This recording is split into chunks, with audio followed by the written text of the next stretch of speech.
Amigos, amigas, ¿qué tal? Muy buenas tardes. Bienvenidos a su programa El Derecho y Usted. En un momento más, comenzamos.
Amigos, gracias por continuar con nosotros en este espacio del Derecho de Usted.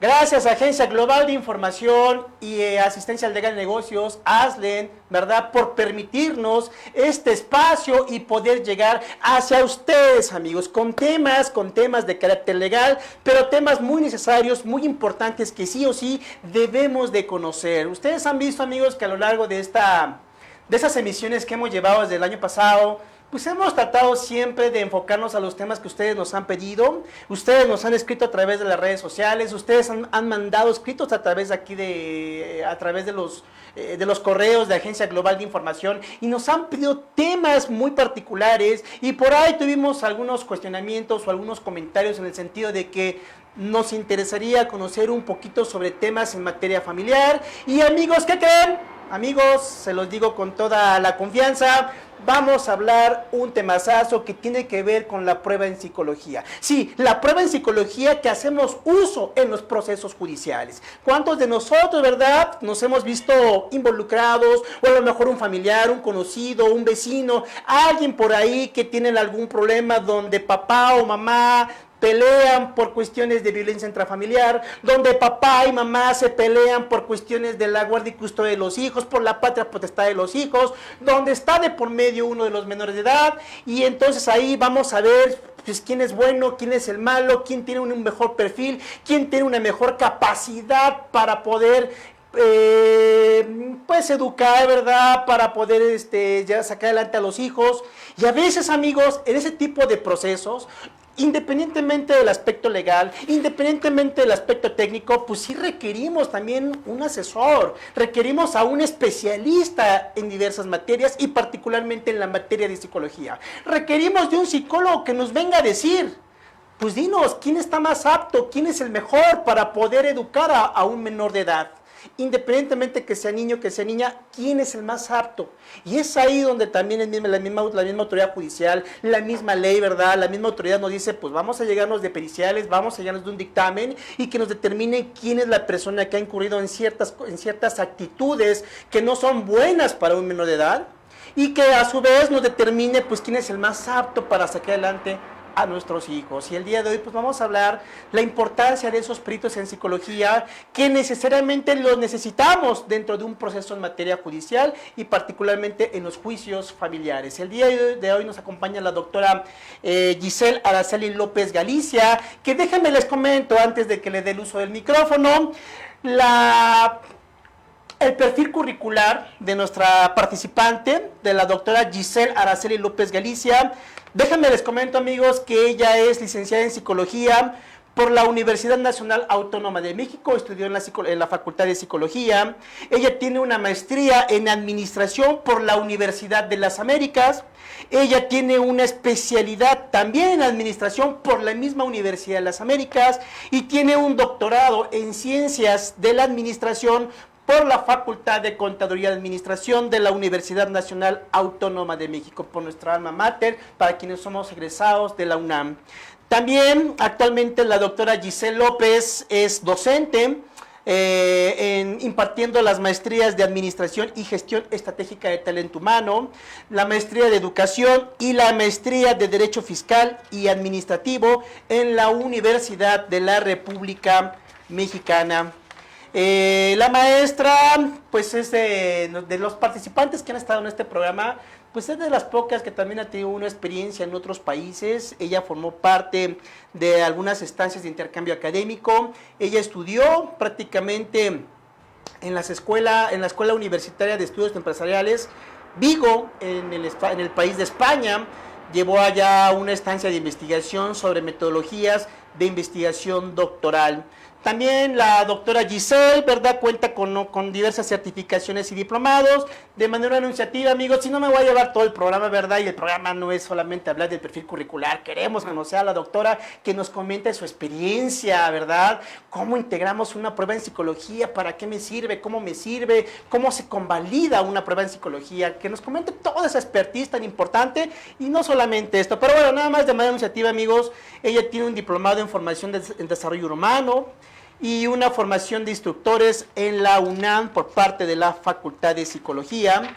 Y bueno, déjenme les comento que también la doctora Giselle tiene diversas publicaciones. Sí, es una doctora, ¿verdad?, que le encanta mucho estudiar, que le encanta mucho escribir, y de manera enunciativa, amigos, pues también tiene unas publicaciones sobre tecnoestrés y cultura organizacional en la industria del software. Tecnoestrés y cultura organizacional en la industria del software. Ahí, maestra, te nos comentas ahí qué onda con estas publicaciones. Otra publicación que tiene es la influencia del tecnoestrés en la cultura organizacional de pymes de la industria del software en la Ciudad de México. Las publicaciones. Y finalmente la doctora Giselle pues también ha sido ponente en diversos congresos a nivel nacional. Participó en el Congreso Internacional en la Administración de Empresas para la Sostenibilidad, en la ESCA de Santo Tomás del Instituto Politécnico Nacional. También intervino en el primer foro doctoral de Ciencias Económico-Administrativas por parte del Politécnico Nacional, en el 16º Congreso de la Red Internacional de Investigaciones en Competitividad, en el 7º Simposio Internacional de Investigación Doctoral en Ciencias de la Administración, y también el 6º Simposio Internacional de Investigación Doctoral en Ciencias de la Administración, en el 5º Simposio Internacional también de Investigación Doctoral en Ciencias de la Administración, y en el primer Congreso Internacional de Turismo Creativo, Innovación con Poder. Amigos, pues como se podrán dar cuenta, pues tenemos a una persona con muchas personas. Mi estimada doctora Giselle, bienvenida a tu programa El Derecho y Usted. Para mí es un gusto saludarte. Doctora, pues cuéntanos, el tema de hoy pues es la función del perito en psicología en un proceso judicial. Doctora, pues coméntanos, ¿por qué es importante cuando nos encontramos involucrados en un tema familiar y particularmente cuando ya ha trascendido un juicio, por qué es importante a veces acudir a ustedes como expertos, como peritos, como los que saben, ¿verdad?, en esos temas psicológicos tan finos, pero también muy delicados, porque están involucrados menores de edad, están involucrados damas que han sido víctimas de violencia intrafamiliar, que ya vienen con un problema psicológico. Coméntanos, doctora, ¿por qué es importante esta prueba? Bueno, pues muchísimas gracias por haberme invitado al programa. Gracias, doctora, tu programa. Y pues saludar a todo tu auditorio. Entonces, la pregunta es concreta. Tú dices, ¿por qué debería el abogado invitar a un perito en psicología a un juicio de este tipo? Porque el abogado debe de reunir diferentes pruebas para sostener su caso. Una de estas es la evaluación psicológica. En muchas ocasiones, el abogado del otro lado y de lanza acusaciones. ¿Y cómo se pueden contrarrestar esas acusaciones? Con pruebas, con evidencias. Cuando uno está en un juicio, pues tú tienes fotos, tú tienes mensajes, tú tienes muchas cosas, pero también tú tienes una personalidad. Y tu pareja, los menores, tienen también una personalidad. Esa personalidad es lo que nosotros vamos a definir en esta evaluación pericial. Y además es una evaluación forense. ¿Qué quiere decir? Que es algo que ya pasó y que es algo que se puede determinar. Entonces, el objetivo de esto es que con esa evaluación el abogado pueda tener una prueba adicional para determinar, por ejemplo, si el señor es un abusador, si la mamá está maltratando a los niños, si hay o no alienación parental por parte de la madre, si los menores en realidad fueron víctimas de maltrato o de abuso sexual. Todo eso se puede determinar a través de la evaluación psicológica pericial. Ok, maestra, y por ejemplo, ustedes como peritos, como expertos en la materia, ¿qué instrumentos, qué métodos? Porque se escucha fácil, amigos, seamos honestos, se escucha fácil, pero analizar la personalidad de un menor de edad, ¿verdad? Considero yo, ¿verdad? No es mi expertise, pero creo que es una función muy difícil, muy compleja. ¿Cómo le haces, doctora, tratar a un menor que viene de un proceso de un abuso sexual o de un abuso en golpes, en violencia?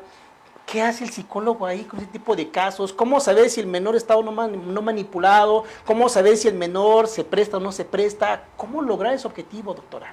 Pues mira, el primer punto es que hay técnicas y hay instrumentos que están debidamente estandarizados, normalizados para la población mexicana. Eso es muy importante, porque como nosotros, peritos en psicología en México, no podemos utilizar instrumentos o evaluaciones que se desarrollaron a lo mejor en España, en Estados Unidos, si estos no están normalizados a la población mexicana, porque hay variaciones culturales, variaciones que se deben determinar y que se deben estandarizar. Esa es la importancia de la ciencia en esto. Esto no es magia, no es algo que a mí se me ocurrió, esto es algo que debe de estar estandarizado y evaluado, y además de todo eso, aplicado a nuestra población mexicana, porque es muy diferente la cultura americana de la cultura europea, de la cultura mexicana. Claro, doctora. Eso es muy importante. Claro. Otro punto importante es, en esta estructuración de la evaluación tenemos esas diferentes técnicas, ¿no? La principal técnica es la entrevista. ¿Por qué? Porque nosotros hablamos con el menor, jugamos con el menor, por ejemplo, ¿no? Wow. Otra es la observación. ¿Cómo juega el menor? ¿Qué hace? ¿Qué no hace? Y se lleva un registro de cada una de las observaciones. Y por último están las pruebas o instrumentos psicológicos, los cuales al estar estandarizados, pues te pueden dar muchas claves importantes, ¿no? Y además, para cada evaluación, tú vas a hacer un traje a la medida de la situación que te está planteando el abogado. Claro. No es lo mismo una evaluación para un proceso en el que hay un divorcio y creemos que el menor es víctima de violencia o abuso sexual, a un proceso en el que creemos que el menor es víctima de maltrato por parte del padre. Tampoco es igual si creemos que ha habido violencia emocional. Entonces hay que adecuar las pruebas específicas para cada necesidad que tenga en esa situación la persona que te está solicitando la evaluación. Claro, doctora. Oye, doctora, tú comentabas que hay estándares normalizados. ¿Por qué te hago esa pregunta? Porque muchos de nuestro auditorio pues, no son expertos, no son profesionales, no son colegas, ¿verdad, amigos? Muchos de ellos se dedican a otro tipo de oficios. Tenemos amas de casa, tenemos jóvenes, tenemos personas que a lo mejor no tienen un estudio, ¿verdad? Y que son cuestiones que a lo mejor no les quedan muy claros. Cuando hablamos de estándares normalizados, por ejemplo, aquí en México, ¿qué estándares son los que ustedes hacen uso?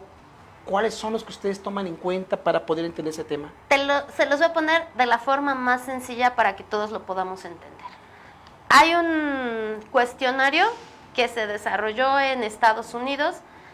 Primero, la gente en Estados Unidos habla inglés, entonces claro, se tiene que hacer la traducción al español.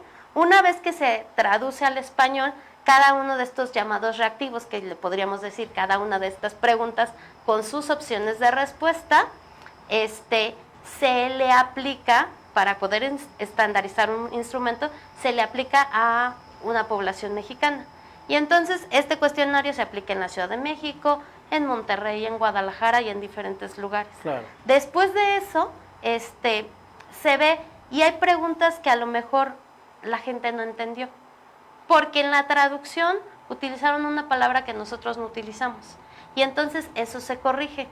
Después de eso, y ahí es donde vienen estos temas de confiabilidad y validez, cuando tú ves que ese instrumento ya lo entienden las personas, se vuelve a hacer otra vez, que se llama pilotaje, otra vez una encuesta masiva. Okay. Y después de esa encuesta masiva, entonces ya podemos decir, este instrumento, aunque se elaboró por la Universidad de Yale, ya puede ser aplicado en México, porque ya se aplicó en una población lo suficientemente amplia mexicana para que cualquier mexicano lo pueda utilizar y los resultados sean confiables y válidos. Claro. Y dependiendo cada estándar va a ser un resultado esperado, un resultado que ya se imagina uno.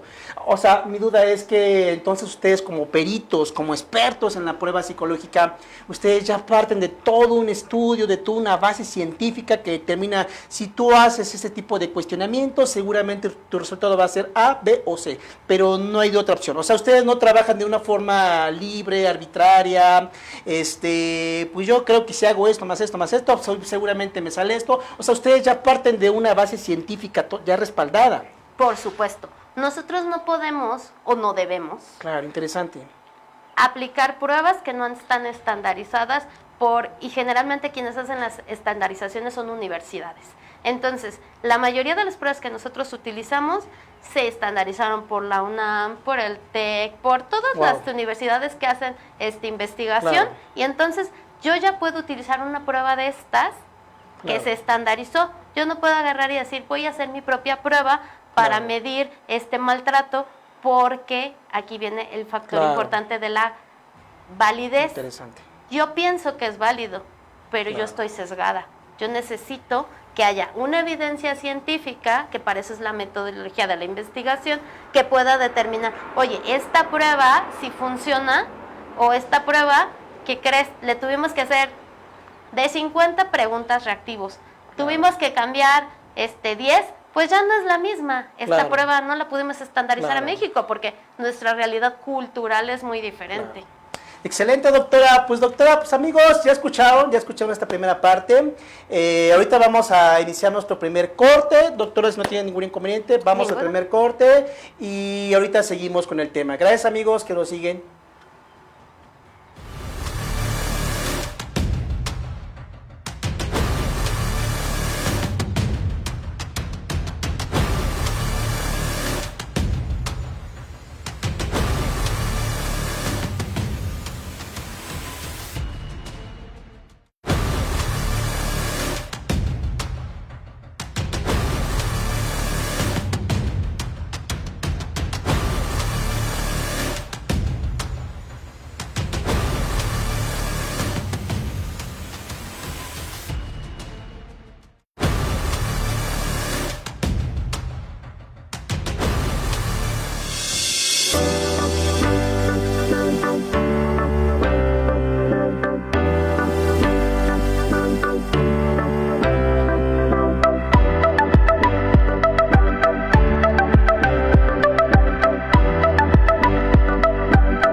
Amigos, gracias por acompañarnos a este programa El Derecho de Usted en esa segunda parte. Estamos hablando de la importancia de la prueba pericial en psicología dentro de un procedimiento judicial. Tenemos aquí a la doctora Giselle, ¿verdad?, que es una experta en psicología y también experta en administración. Doctora, yo veía aquí en tu perfil curricular que hablas mucho del tema del software en la industria, del software en la organización. A lo mejor me salgo del tema un poquito, amigos, nada más quisiera saber ¿por qué ese tipo de estudios en software? O sea, otros hemos escuchado lo que es un software, pero ¿por qué este tipo de estudios a ti te han servido mucho en lo que actualmente ejerces en la elaboración de periciales en psicología para personas en un procedimiento judicial? ¿Por qué ese tipo de estudios? ¿Eso qué es, licenciada? Pues mira, te platico un poco. El doctorado en administración, pues me ha hecho trabajar con organizaciones desde la parte psicológica. Entonces estuve trabajando con la población de la gente que trabaja sistemas, Okay. y en particular hay un tipo de estrés que se da mucho, que es el estrés tecnológico, ¿no? Okay. ¿Qué es el estrés tecnológico? Cuando te llevan 50 mensajes de WhatsApp y dices, ¿cuál contesto? Eso es estrés tecnológico. Okay. Tu buzón atascado de correos que dices, tengo que contestarlos todos, eso también es estrés tecnológico. Cuando tú tienes que entregar algo y la computadora se apaga, eso genera estrés tecnológico. Oh, interesante. Y todo eso termina en muchos casos Perfecto. en ansiedad, en falta de productividad laboral y de otras cosas, que es de lo que tratan mis investigaciones. Doctora. Oye, doctora, nada más una pregunta final. Entonces, ¿sí ubicas los alcances de la NOM 035? Por supuesto. Amigos, amigas, vamos a ir al compromiso con la doctora Giselle. Doctora, nos encantaría después tener la oportunidad de poder llevar a cabo una plática sobre los alcances de la norma oficial mexicana 035, que va muy enfocado, ¿verdad?, al estrés laboral, ¿verdad? Por ahí hubo un comentario en redes sociales donde decían, a ver, ¿cuándo hablamos del estrés laboral? Y doctora, yo creo que tú dime con que sí, gusto. Y hacemos el compromiso con la doctora Giselle, porque creo que es un tema muy necesario, muy novedoso y muy importante conocer, porque hoy en día se sabe, ¿verdad?, que el estrés es el principal detonante de las principales enfermedades hoy en día en nuestro país, y desde aquí yo creo que la doctora nos puede dar muchas consejos muy importantes. Pero bueno, regresando al tema de la pericial en psicología en un procedimiento judicial. Doctora, por ejemplo, cuando el juez determina que se implemente una pericial en psicología, ¿qué se toma en cuenta para que nosotros como abogados postulantes y los clientes, las personas, decidan llevar un psicólogo? ¿Qué capacidad, qué conocimientos debe tener un psicólogo para poder prestar esos servicios de pericias, pero dentro de un procedimiento judicial? Tú ya comentabas ahorita algo muy importante, ¿verdad? Está el estrés laboral, yo creo que a lo mejor nada que ver con este tipo de temas. Yo, Arturo Bravo, ¿qué debo de tomar en cuenta para que el psicólogo que me va a apoyar en esta etapa procedimental, en esta prueba, qué características debe de reunir, doctora? Mira, yo me iría un poco antes, Arturo. Tú como abogado, que tienes a diferentes clientes que tienen situaciones familiares complejas, yo te recomiendo que primero pidas una pericial antes de que la pida el juez. ¿Por qué? Porque sabrás con quién estás trabajando. Los abogados, sobre todo los del ámbito privado, pues no saben en realidad quién es su cliente, ¿no? Claro. Y su cliente siempre va a contar la realidad desde su perspectiva, claro, lo cual es bastante válido. Sin embargo, a la hora de los hechos, la pericial en psicología es como un estudio de laboratorio. Yo te puedo decir que no tengo diabetes, pero ¿qué crees? Me mandas a los laboratorios y regreso con glucosa de 200. Es correcto. Y como abogado, eso es algo que a ti te va a ayudar mucho, ¿no? Porque a lo mejor vas a evitar que el juez pida una pericial. Porque algo que nosotros hacemos siempre, la mayoría de nosotros, ¿no? Puedo hablar de la mayoría de nosotros, obviamente habrá sus excepciones, buscamos ser éticos. ¿Qué quiere decir? Que no vamos a poner que el señor es un buen padre, tiene competencias parentales, nunca ha maltratado, nunca ha sido violento, etcétera, etcétera, etcétera, si las pruebas demuestran que tiene un perfil psicológico de violencia. Nosotros no podemos hacer eso. Bueno, sí podemos, no debemos. Claro. Y la mayoría no lo hacemos. Claro.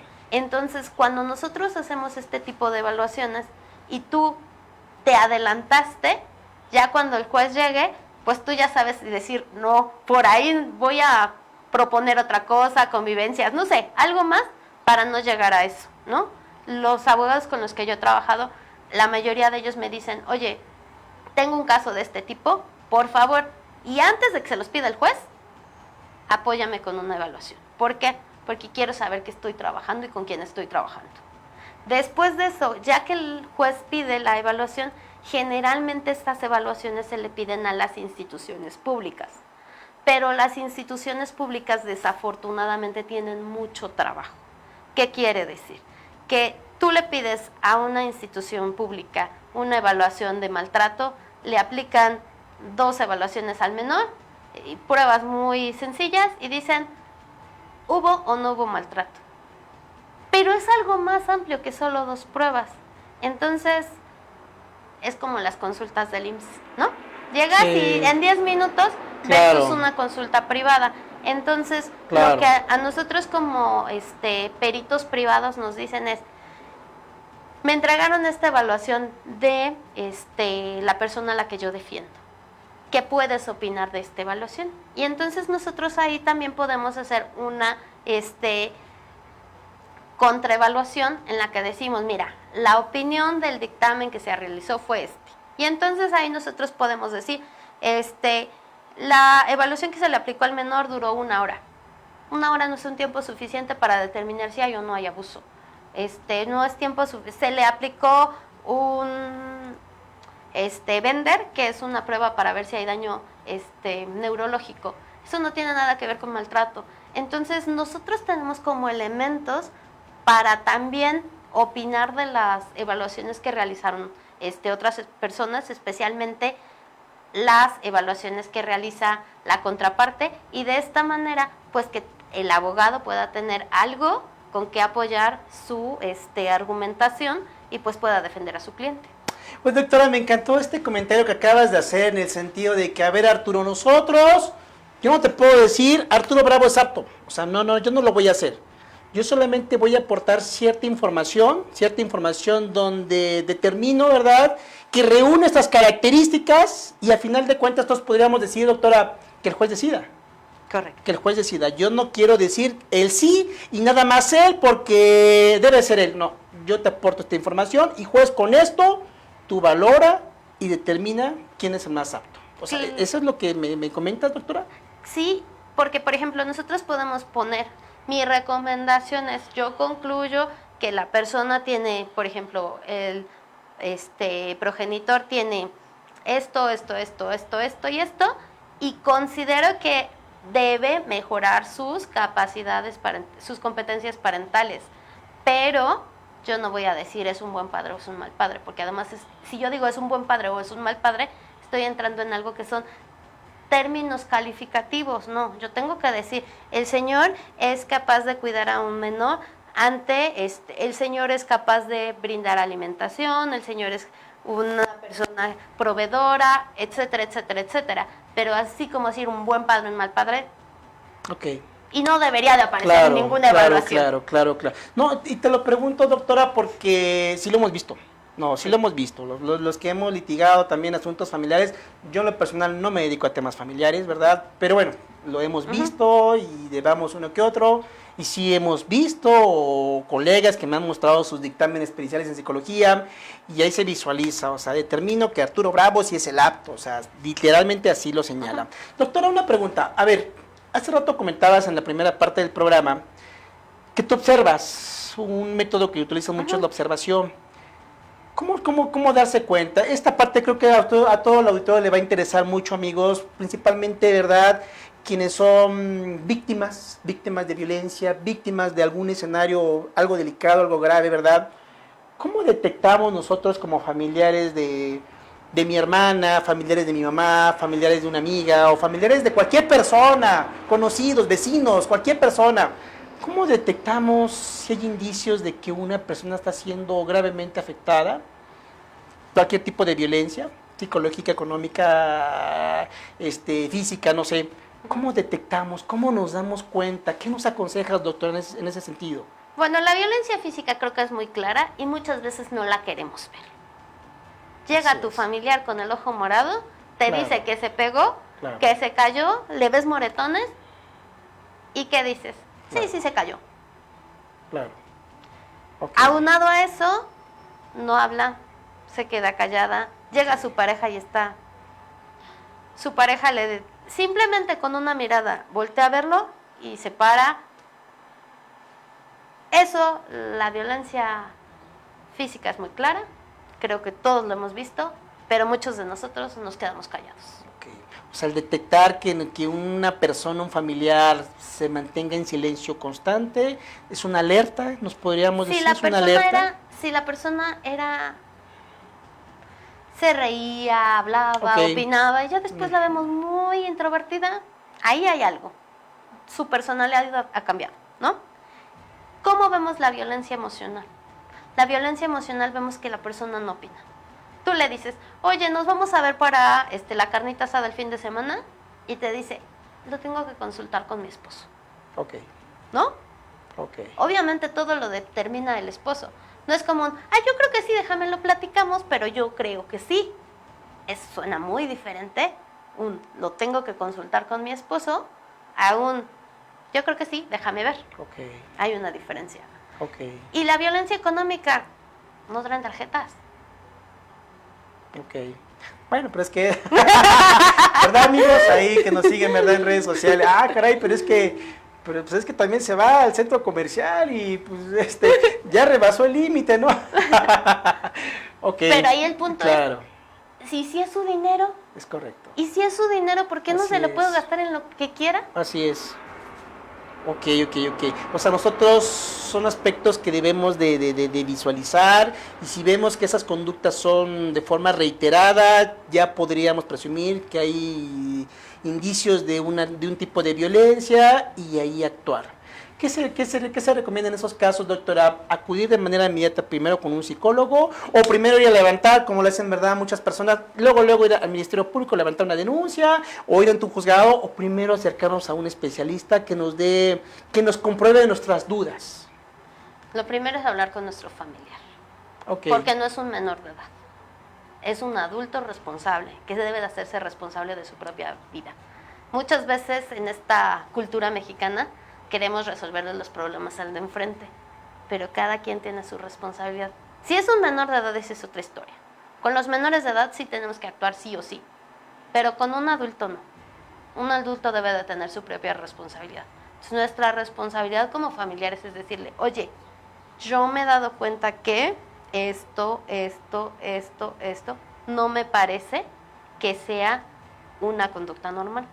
Pero tú como responsable, como individuo que eres, yo estoy aquí para ayudarte, yo estoy aquí para apoyarte. Si tú me dices, vamos al psicólogo, vamos a levantar una denuncia, pero yo no voy a hacer nada que tú no quieras hacer. Okay. Y cuando sea tu tiempo. Claro. Porque muchas veces también me toca que, oye, ya te agendé oye, ¿podrías, recibir a una persona en el consultorio, ¿no? Entonces, sí, está bien. Y luego ya no llega la persona, ¿no? Y entonces me dicen, una disculpa, pero no llegó, es que la cita la agendé para mi familiar. Pero si él no está convencido y es un adulto. Claro. Y por ejemplo, ahí, doctora, ¿cómo lograr que nuestro familiar, nuestro amigo, nuestra amiga, ¿verdad?, pues realmente se abra? Porque a veces es difícil, ¿verdad? No quiero hablar, no te quiero contar, por los motivos que sea. ¿Cómo lograr que se abra nuestra amistad, nuestro familiar y nos diga las cosas? Porque me preocupa ver hacia la persona, me preocupa verlo. O sea, ¿qué tengo que hacer para lograr que se abra un poquito y me diga las cosas? Porque de lo contrario no puedo actuar. Porque acaba de comentar algo muy interesante la doctora. O sea, aquí lo importante, el primer paso importante es la voluntad del paciente. Sí o sí, él debe decir si quiero o no quiero actuar. ¿Vale? ¿Cómo lograr ese objetivo, doctora, cuando no hay esa apertura por parte del paciente? Primero, si no hay esa apertura, es porque esa persona rompió los lazos de comunicación con nosotros. Y esos lazos de comunicación se rompieron, sí, a lo mejor por su mal marido o por lo que nosotros nos imaginemos. Claro. Pero también nosotros pusimos algo. Porque cuando empezamos a ver esas cosas nos fuimos alejando. O lo empezamos a presionar demasiado. Algo que es muy importante es la paciencia. Oye, y con calma. Yo me he dado cuenta de esto. Si a ti te funciona, está bien. Claro. Solamente que yo aquí estoy para apoyarte. Y en realidad apoyarlo, porque luego queremos apoyarlo, no sé, ir a demandar a la pareja, pero no le podemos apoyar en, oye, ¿me puedes cuidar a mis hijos media hora? Y entonces, Claro. si no hacemos esas pequeñas cosas con nuestro familiar, Claro. y si no somos pacientes, nunca se va a abrir, porque nosotros queremos ir a lo grande. Pero la clave de llegar es en los detalles. Claro, doctora. Interesante, doctora. Yo creo que este comentario que nos acabas de hacer en el sentido, a final de cuentas, Arturo, tenemos que lograr que nuestro paciente, que nuestro familiar, que nuestra amistad, pues coopere, que se vea fuerza de voluntad, lograr que él diga, quiero hablar, quiero actuar, quiero tomar esta decisión, porque creo que lo que sí nos dejó muy en claro, doctora, o sea, llevar a un paciente a la fuerza, creo que no vamos a lograr nada favorable y no vamos a lograr el objetivo que se busca. Doctora, ahorita me gustaría que nos comentaras, vamos a ir a nuestro segundo corte, sí me gustaría que nos comentaras en el caso de los menores de edad, tú como experta, ¿cómo detectamos que nuestros hijos, verdad, nuestros niños tienen algún problema que están atravesando? Y a veces pues, nosotros interpretamos muchas ideas en la cabecita, pensamos que es algo normal, cuando realmente es un problema muy grave, y nosotros, ¿cómo podemos darnos cuenta? Doctora, esa parte yo creo que sí, échanos la mano, danos esa asesoría, porque yo creo que muchos del auditorio estarían muy interesados. Pero amigos, amigas, vamos a ir a nuestro segundo corte, y en un momento más continuamos con la doctora Giselle. Gracias, amigos. Gracias. Agradecemos mucho la presencia de nuestros pacientes. Felicidades a nuestras madres.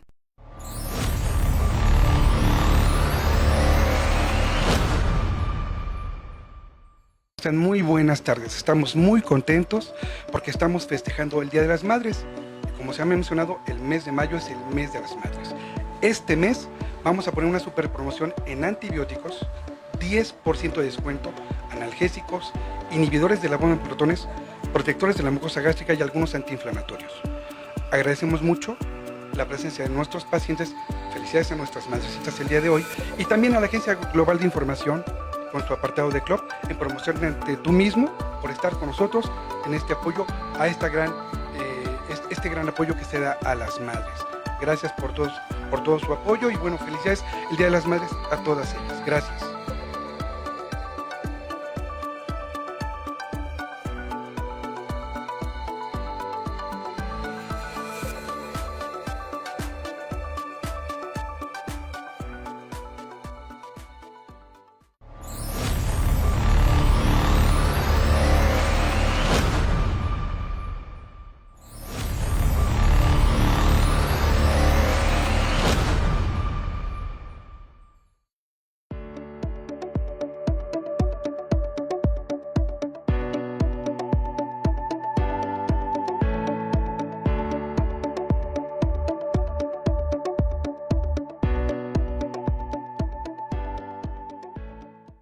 En lo personal creo que fue una experiencia muy grata. Mia Capital te lleva de la mano en todo tu proceso. Todos los inconvenientes que se vayan presentando, pues ellos están al instante para ayudarte a resolverlos, y se siente mucho la hospitalidad de querer que las cosas fluyan y sean más cómodas para ti. El proceso fue muy rápido, desde la primera atención que tuve, la solicitud de documentos, te explican cómo va a ser pues en general todo el proceso con ellos, y ya con el jurado como tal.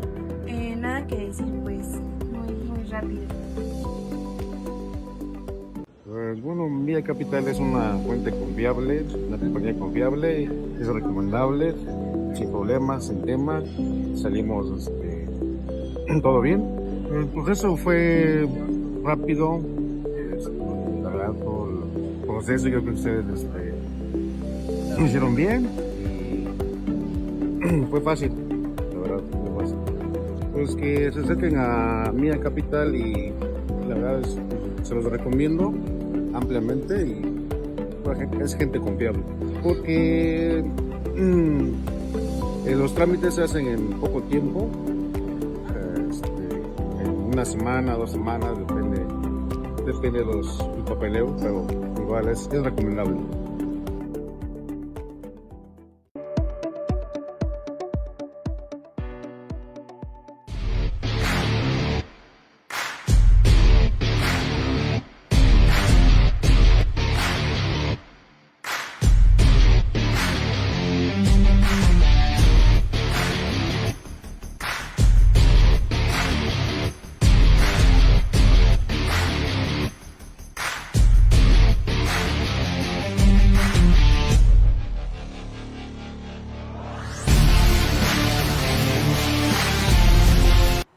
Amigos, gracias por acompañarnos nuevamente en su programa El Derecho de Usted.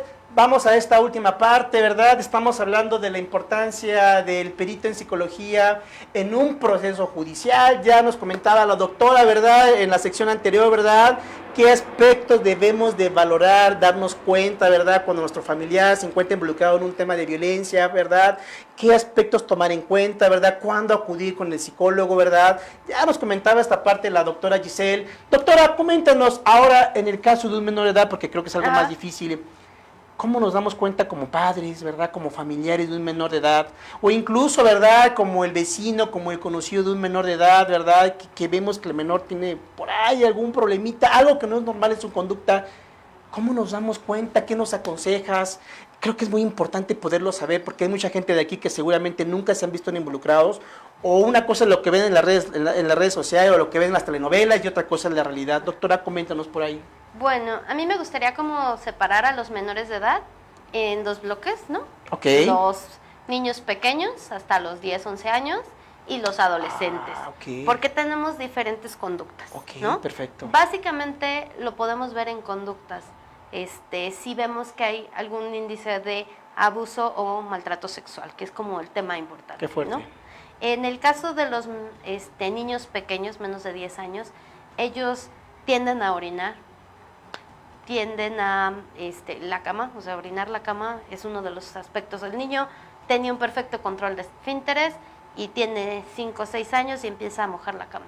Algo raro está pasando ahí.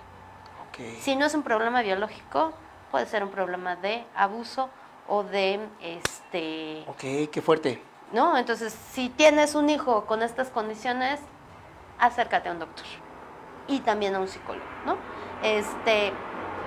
¿Qué otras cosas cambian su conducta? Y esto ya aplica tanto para niños menores como para adolescentes. Cambian la conducta. Si, por ejemplo, el niño siempre estaba cantando, hablando, generalmente así son los niños que no tienen tantos problemas emocionales, ¿no? De una familia funcional, promedio. El niño habla, el niño canta, el niño pregunta, el niño hasta llega y te dice, oye, Arturo, ¿qué pasó? ¿No? Claro. Y de pronto tú llegas a ver a tu sobrino y no está. ¿Y dónde está Juanito? Allá, atrás, sentado. Claro. Los niños se vuelven cohibidos. Los adolescentes cambian la personalidad. Si era un adolescente retraído, empieza como a medio hablar. Entonces, tú así no eres, algo está pasando contigo. Y en el caso de los adolescentes también se puede confundir con los cambios propios de la adolescencia. Pasa mucho que los adolescentes duermen todo el día. Y entonces llega la mamá bien preocupada de, mi hija está durmiendo 12 horas, ¿no tendrá depresión? ¿No será víctima de abuso sexual? ¿No será? Y entonces yo le hago una evaluación y determino, pero la mayoría de los adolescentes no les pasa esto. Y sí, ¿qué vemos? Mucha irritabilidad. En el adolescente cuando empieza a ser víctima de algo sexual, abuso o violencia, que hay que determinar claramente una de la otra, ¿no? Y porque muchas veces los usamos como sinónimos y en el concepto legal el abuso es manipulación de genitales, y estoy hablando específicamente genitales, ¿no? Y la violencia es una penetración. Claro. Porque hay que también establecer la diferencia, ¿no? Muchas veces decimos, es que mi sobrina fue víctima de violencia sexual. Y entonces tú dices, pues fue violada, ¿no? Hubo una penetración, pero es correcto, así es. Solo hubo una manipulación de sus genitales, esa es otra cosa, ese es abuso. Y eso es importante porque si no se determina claramente en la pericial, muchas veces se caen muchos juicios porque se acusó de una cosa cuando era la otra, y entonces la otra parte elimina toda la ¿cómo le llamaríamos? La base del proceso. Sí, toda la veracidad, la eficacia, la valoración de la prueba, claro. ¿No? Entonces eso es importante. Y por el otro lado, si tú ves a un adolescente que empieza a tener demasiada irritabilidad, que se enoja, que se encierra, que no quiere hablar con nadie, cuando antes no era así, ahí algo está pasando. Puede ser eso, puede ser bullying, puede ser maltrato, generalmente ya en la sociedad que vivimos, la mayoría de los adolescentes crecen en hogares divididos, ¿no? Claro, Ya la exactamente. mayoría están en esa circunstancia, Sí, claro. ya no hay como la familia de mamá y papá tradicional es. en la que nosotros crecimos. Claro, Y exactamente. entonces, pues ya vemos, y tal vez algo está pasando en otra casa, y yo no lo sé. Y es algo que yo tengo que investigar como padre que soy de Claro, doctora. de estos menores, ¿no? Claro. Tomen nota, amigos, de verdad, tomen notas. Creo que estos pequeños detalles hacen la diferencia. Les repito, cuando no conocemos, pues no se justifica, pero a veces lo queremos ver así, de que, bueno, pues es algo normal, ¿no? Ya se hizo el baño, como dice la doctora. Pero ese pequeño detalle, amigos, puede ser la diferencia de que nuestro hijo, de nuestro menor de edad, ¿verdad?, lo podamos sacar de un grave problema por el que está atravesando. Hemos escuchado en muchos medios de comunicación que niños, ¿verdad?, se suicidan, se quitan la vida, amigos, ¿verdad?, se desviven, ¿verdad?, porque pues no tuvieron el apoyo en su momento de un familiar, de alguien que les diera la confianza, por los factores que quieran, y ahí están las consecuencias. No, amigos, no, la doctora dice, a ver, aquí hay alertas, tómenlas en cuenta, tómenlas, ¿verdad? Entonces, amigos, tomen nota. Oye, doctora, y entonces, por ejemplo, regresando un poquito a la prueba pericial, porque, amigos, ya estamos a punto también de concluir el programa, ¿verdad? A ver, doctora, ya hay esos indicios, hay cooperación del paciente, ¿verdad? Independientemente de las acciones legales que hagamos ver, ¿verdad? Buscamos al especialista que nos dé ese apoyo técnico. ¿Qué elementos debe tener una prueba pericial? ¿Qué elementos tú nos recomiendas que debe de tener para que nos pongamos abusados, ¿verdad, amigos? Y sobre todo para que sea válido ese dictamen, doctora, si nos puedes dar ahí un consejo. Bueno, yo creo que, de esas cosas muy simples que podría haber cualquier persona, que la duración de la evaluación sea más de 8 horas. Ok. Porque muchas veces vemos una evaluación de 1 o 2 horas y en esa evaluación no fueron más allá, solo vieron lo básico, ¿no? Entonces, por lo menos 2 o 3 horas de 1 hora de entrevista, 2 horas de observación, y luego cada una de estas pruebas te llevan un tiempo contestarlas. Eso tiene que estar marcado en la determinado. Al principio dice, siendo los días tales y cuales, a partir de tal hora a tal hora se realizó esta evaluación, no sé qué, no sé cuánto. Ahí es muy importante que uno se pueda fijar, porque así dice que se realizó en media hora, Sí, claro. en el centro de salud, Interesante. ¿no? Claro. Punto número 2, que diga, ¿se midió inteligencia? ¿Cómo era la actitud de la persona al ser evaluada? Que traiga diferentes pruebas psicológicas. Generalmente hay un apartado que dice metodología y entonces uno tiene que leer, ¿no? Entonces yo estoy pidiendo una evaluación de violencia intrafamiliar. Que una de esas pruebas diga, la prueba de voy a decir un nombre, Raven, que no es, pero es de inteligencia, para medir violencia intrafamiliar. La prueba Cuida para medir competencias parentales. Los 16 factores de la personalidad para medir estabilidad emocional, no sé qué. Claro, Porque claro. si tú lees y dice que las pruebas que se aplicaron fue para medir neuromotricidad, para medir solamente inteligencia, pues esa prueba no va a ser válida porque no mide lo que debe medir, está midiendo inteligencia, qué bueno, pero no está midiendo maltrato, Claro. ¿no? Okay. Hay una prueba que es la prueba de de las láminas de Cattell. Con esa prueba se puede determinar abuso sexual. Entonces, si tú estás pidiendo algo de este tipo, pues al menos que hayan aplicado esa prueba. U otras, porque hay varias pruebas que miden eso, específicamente abuso sexual. Si tú en la metodología no lees que aparece una prueba que mide lo que tú pediste que se debía medir, ahí tienes que hablar con el perito y decirle, oye, no me estás haciendo el trabajo que yo estoy pidiendo.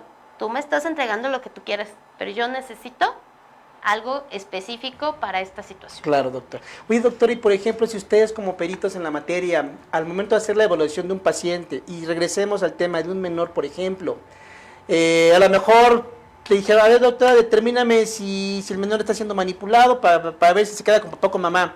Pero si tú en el inter de la evaluación detectas otras circunstancias ajenas, diferentes, por las que te buscaron, ahí, doctora, si tú detectas otras circunstancias, tú estás éticamente y estarías obligada a decir, a ver, momento, yo aquí veo esto y lo tengo que hacer del conocimiento de la autoridad judicial. ¿Sabes qué? Aquí veo esta situación, nunca me contrataron por esto y aquí veo que ahí está una situación grave y que el menor corre riesgo.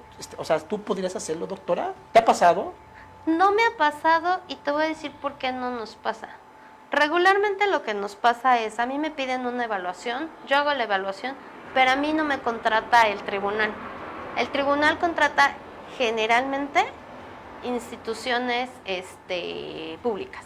Es decir, les dicen, vaya usted al hospital psiquiátrico y hay que le hagan su evaluación. Vaya a el DIF y que ahí le hagan su evaluación. Vaya a el tribunal tal y ahí le hagan su evaluación.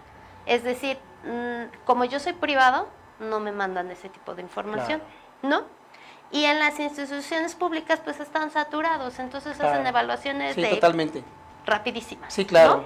Entonces, yo lo que he hecho cuando me piden una evaluación es, yo entrego la evaluación y lo que pasa es que en algunas ocasiones, como la evaluación o la prueba no es favorable para su cliente, no la presentan.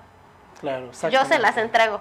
Yo les entrego, oye, mira, aquí está tu evaluación. Si tú me pides que yo la vaya a ratificar, porque generalmente los costos que nosotros tenemos como peritos es, yo hago la evaluación, tú sabes si la presentas o no, y yo te cobro por esta evaluación. Pero tú me pides a mí que yo la vaya a ratificar al juzgado, te voy a cobrar otra parte por ir a ratificar esta evaluación. Y luego aparte de eso, tú me pides que yo vaya a un juicio a defender mi evaluación o a contraargumentar la evaluación del otro, eso también tiene otro costo, pero en todos estos escenarios, digamos que cuando se encuentra algo diferente a lo que esperaba el cliente, generalmente el abogado toma la decisión de no presentó esta prueba. Claro. Bueno, pero ahí también grave error, ¿no? Porque también somos honestos, hay que ser éticos, dice aquí la doctora, ¿verdad? Espérate, Arturo, pues una cosa es la realidad y otra cosa es que ya quieras manipular el procedimiento, ¿verdad? Y quieras inducir de forma indebida y maliciosa, ¿verdad?, a la autoridad judicial. Esa parte me agrada, doctora, creo que has dado una aportación muy, muy importante, ¿verdad? En que, a ver, Arturo, esto es lo real, esto es lo correcto y esto es lo ético. Doctora, pues ya prácticamente hemos concluido el programa del día de hoy. ¿Lo sentiste pesado, doctora? ¿Se te pasó rápido? Se me pasó la hora? Muy rápido, la verdad, amigos, una hora de programa. Doctora, ¿dónde te podemos localizar? ¿Dónde encontramos a la doctora Giselle, verdad? Que ya lleva más de 15 años, ¿verdad? Aportando pruebas periciales en psicología, ha apoyado mucho al Poder Judicial, ha apoyado mucho a los abogados, ¿verdad? Con ese tipo de pruebas. ¿Dónde encontramos a la doctora Giselle? Por favor, tus datos de contacto. Pues si ponen proyeccionemocional.com, me encuentran en Facebook. También me encuentran en la página, tengo mi página de internet, entonces ahí pueden sacar una consulta o ¿Tu página de internet una... también es Proyección Emocional? Proyeccionemocional.com. Ok, perfecto. .com.mx. Ahí viene tu correo electrónico. Ahí viene mi correo electrónico. Si quieren mi correo electrónico, proporciónalo, doctora. Es gi-area@hotmail.com. Perfecto. ¿Algún número telefónico donde a veces es más fácil, ¿verdad, amigos? Ahí me gusta más mandar un WhatsApp que estar mandando correo. Por supuesto. El 55 61 63 31 39. ¿Otra vez lo podemos repetir? Claro.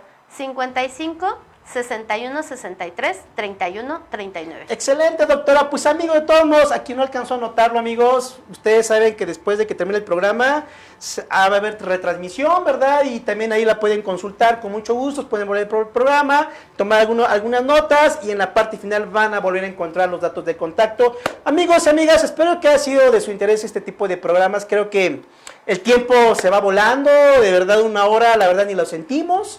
Pero ya hicimos el compromiso con la doctora Giselle, que vamos a hablar más adelante de los alcances de la norma oficial mexicana 035, que tiene que ver con el estrés laboral, ¿verdad?